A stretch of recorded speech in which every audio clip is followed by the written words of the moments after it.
okay పండు జరిపించాడు పండు జరిపించి కాయని వెళ్ళాడు నెక్స్ట్ హేవల్ వచ్చాడు హేవల్ వచ్చి గొర్రెలు తీసుకొని గొర్రెలు వచ్చి దేవునికి అర్పించాడు ఓకే దేవుడికి అర్పించి హేవల్ వెళ్ళిపోయాడు నెక్స్ట్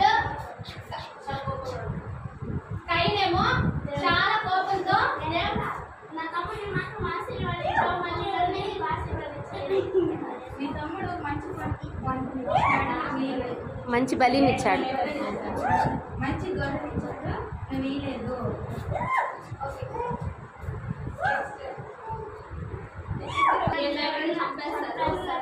అంటే ఇప్పుడు దేవుడు అంటాడు నిన్నెవరు చంపాలి ముద్ర వేస్తున్నాను నిన్నెవరు పెట్టాలి